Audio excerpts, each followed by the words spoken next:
So what is up mga ka-cheesy? It's your boy Cheeseburger Moto Vlog back again for another exciting video, no?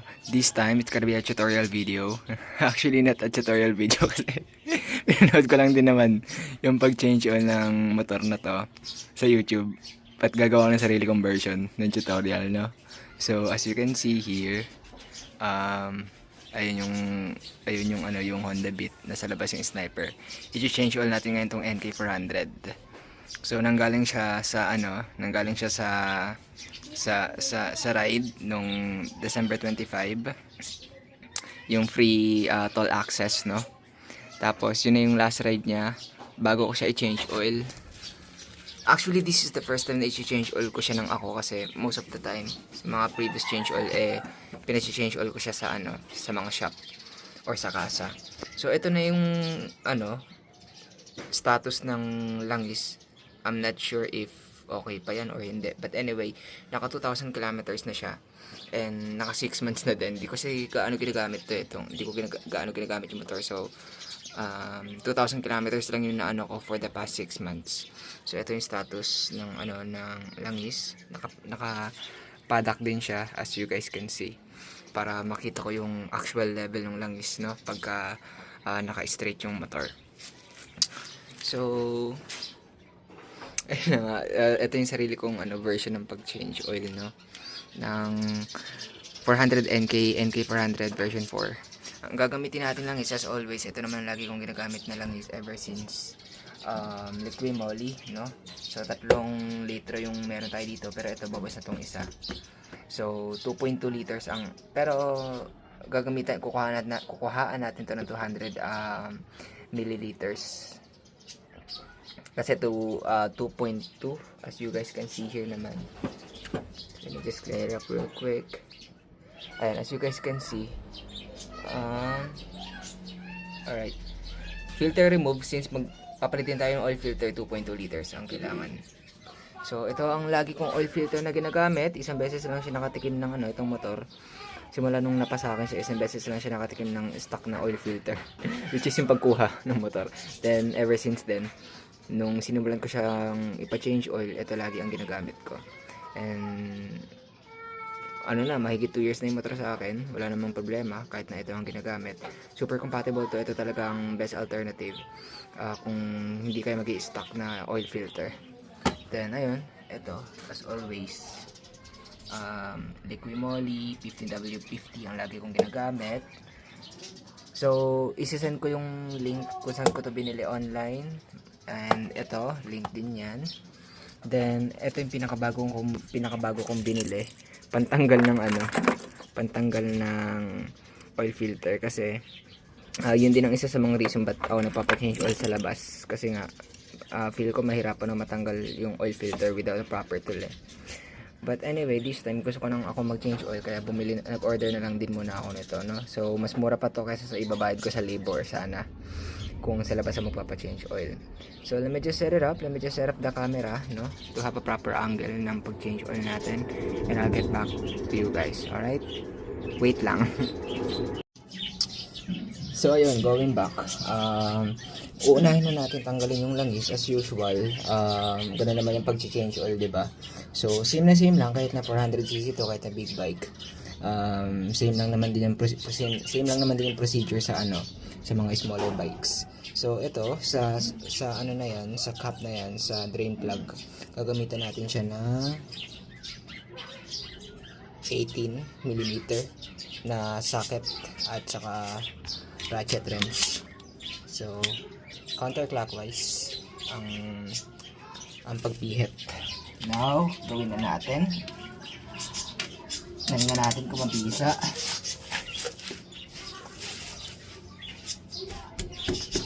Okay. So, ganun lang. Pwede ko na siyang kamayin. It's gonna be messy, pero wala pa rin talaga. Ibisan natin, no, para di ba dumin na kamay ko tapos nahulog, no. Tulo na yan. Velvet na yung kulay. Tapos, ayan, nagsisimula na siya ma-drain. Velvet na yung kulay, no, guys. So, patuloyin lang natin siya, then babalikan ko kayo. Alright, going back. So, As you guys can see, sobrang onti na lang nung pumapatak, no? So, pwede na yan. At least for me, pwede na yan. Tapos, ito, nalinisan ko na din yung washer. Yung washer, ano pa naman, parang palag-palag pa, hindi pa nakakasugat yung nipis niya, hindi pa malakotsilyo, no? Tapos, nalinisan ko na din tong drain plug. Ayan, linis yan. So, ayun, init na ako. Pinatulog pa siya onte, pero init na ako, kaya try natin siyang ibalik. So, ang pagbalik is ganun. Ang pagbalik is obviously clockwise, no? So, balik na natin siya. Ayun, kumalik na, no? So, dyan pa lang, punasan na natin ulit. Kasi parang yung thread ay nagkaroon ng langis. So, punasan na natin siya ng bahagya, yung pinaka-thread.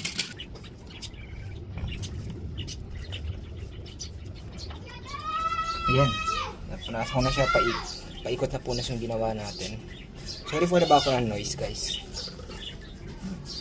So, balik na talaga natin siya, no? Then, syempre, yung higpit, hand tight muna, then pag gagamitan mo na ng socket wrench ulit, or ng ratchet wrench, wag yung higpit na parang wala nang bukas, no? So, tamang higpit lang.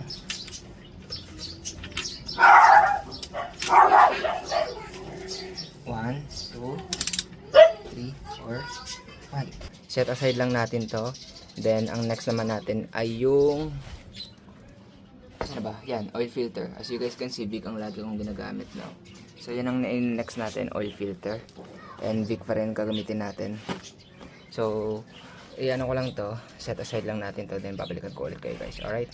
Gagamitin natin tong in-order ko sa na oil filter remover. I think sa Orange app ko to in-order, if I'm not mistaken. So, susukatin muna natin, no? Kanina nasukat ko na kung gaano kahaba ang kailangan, kaso natanggal.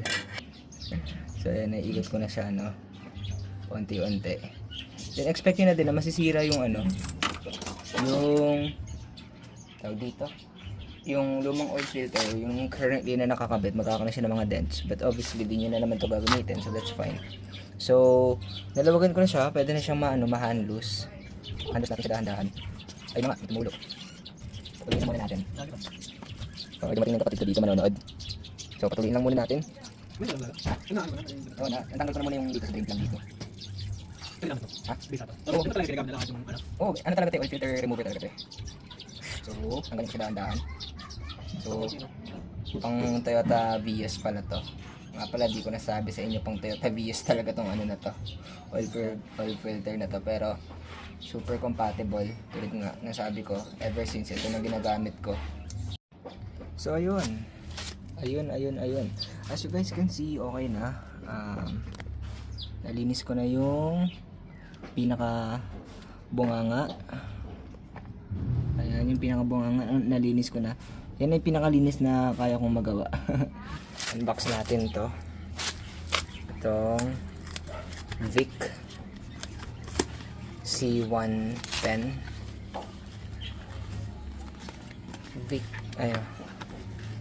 Vic C110 oil filter na pang Toyota Vios na pwede sa 410k. So, tanggalin natin tong cover.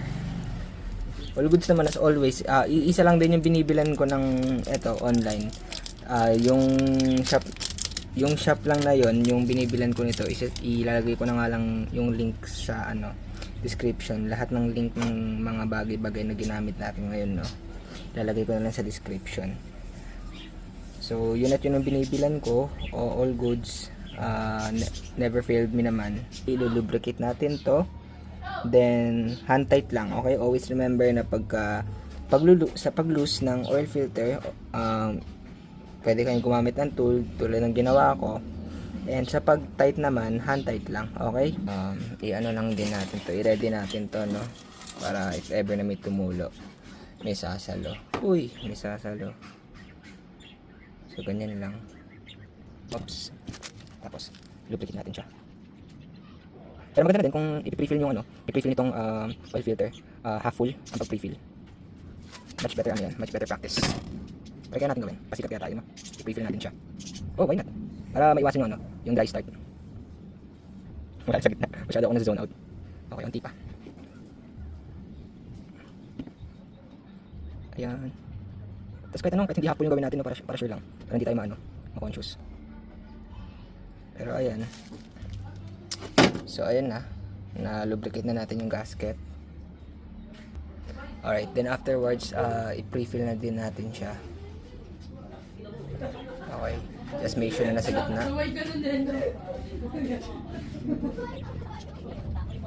para maiwasan yung dry start.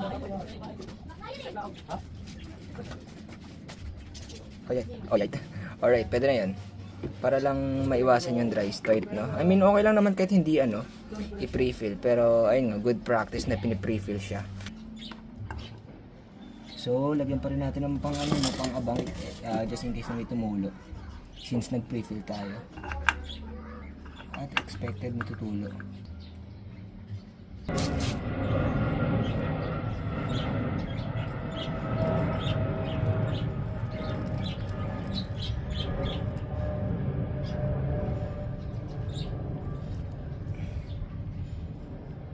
Alright, so okay na. Hand tight lang, hindi ko siya ginamitan ng kahit anong tool. Basahan lang or tissue para lang may grip ako kasi dumudulas yung kamay ko. Gawa nang nalangisan yung niya, yung sides niya. But 1/2 turn lang yung ginawa ko. I think that's fine, that's not going anywhere na. Ayan, so pupunasan ko na lang to, yung paligid niya para malinis, no? Then balikan ko kayo guys pagka na tayo sa actual na paglalagay na ng langis sa makina. Alright? Itong dalawa, bagong bili to. Kate. So, I think nasa 600 atang isa nito or 700 pag minalas-malas ka. So, buksan na natin. Okay. Ayan, once again, ayun siya, Liquimoli 15W50, ang lagi kong ginagamit ever since.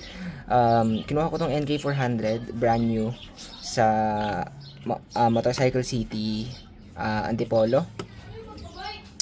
Kainta ako nag-inquire, tapos sinabi sa Suzuki Antipolo, i-release tong CF Moto 400NK natin. Kahit na Suzuki Big Bike Antipolo siya ni-release, pa rin daw sila ng Motorcycle City, like affiliated sila sa Motorcycle City. So August 2023 ko to kinuha, brand new but installment.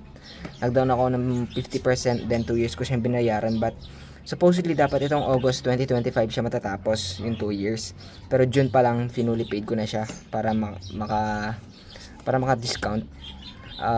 Which is nangyari naman, naka-discount naman talaga ako ng malaki. So ayun, ever since ito talaga ginagamit ko, Liquimoli. So paano to? Oh, ipupul lang pala siya. Galing, no? May parang tubo na pala siya, no? So ito din isa, i-ready na din natin para dire-diretso ang trabaho. Liquimoli lagi ang ginagamit ko. Never ako nag-try ng ibang langis, even gasolina, laging premium.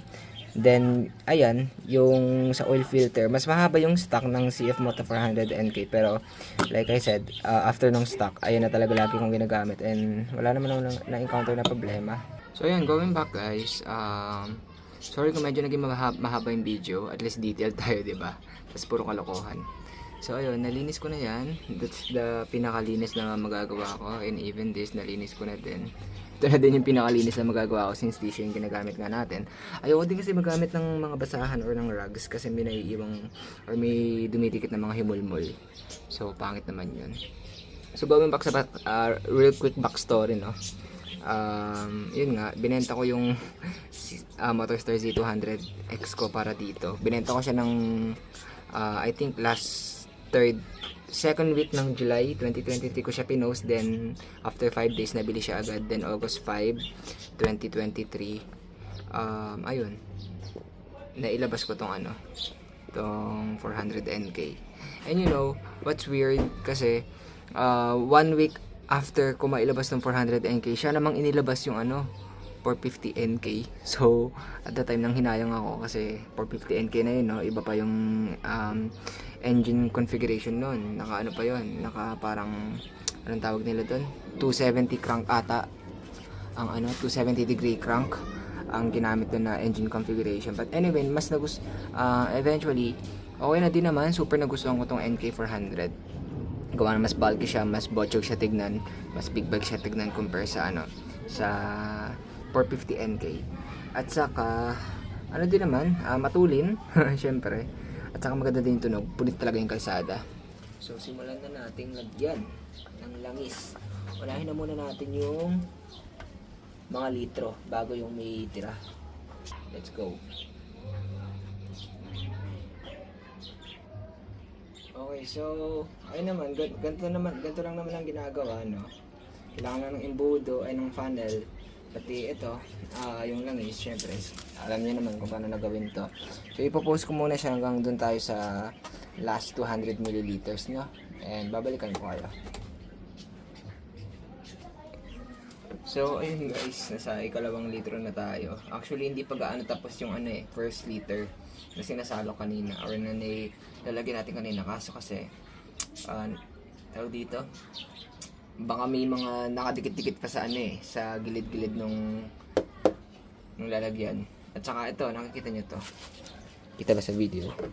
Uy, kaki! Ito, nakikita nyo to. Baka kasi may mga naiwan dyan sa first liter, kaya pinatulo ko na muna ulit. Ba yan? Pasikat ka kasi, boy. Anyway, at least hindi tayo gaano ka-messy, no? Pinupunasan natin agad. Kinagaslight yung sarili. Alright guys, so tapos ko nang gawin yung yung first 2 liters.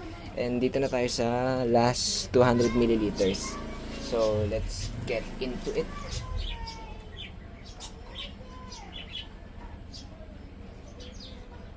So, 110 more milliliters, then we're okay. Oops, I think that's fine. So, yun na nga guys. It's your boy back again. Sorry, hindi ko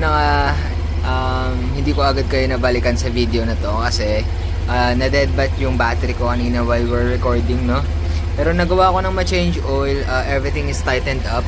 Everything has been cleaned. Alright, that's been cleaned up, and also yung drain plug that's been cleaned up, and yung level niya sakto lang. 2.2 pa rin naman yung nilagay natin, sakto lang yan. Napainit ko na din siya, by the way. Hindi ganyan yung kulay niya kanina. Yung kulay niya pale yellow, pero since nag-run na siya sa engine, pinainit ko na din kasi kanina, no? Kaya naging ganyan, but doesn't look like may nagli-leak. Tignan din natin sa kapain din natin sa oil filter. Okay, may mga natira pang mga may mga natira pang langis sa gilid-gilid. Marahil ito yung kaninang pag pre-fill, no? But we're still going to observe and monitor the bike. Yung mga susunod na pag bukas sa kanya, or kahit naka-off lang siya, kahit na hindi naka-run yung engine. Lalo na tong part na to kasi dito ako hindi gaano familiar since first time ko nga mag-change oil.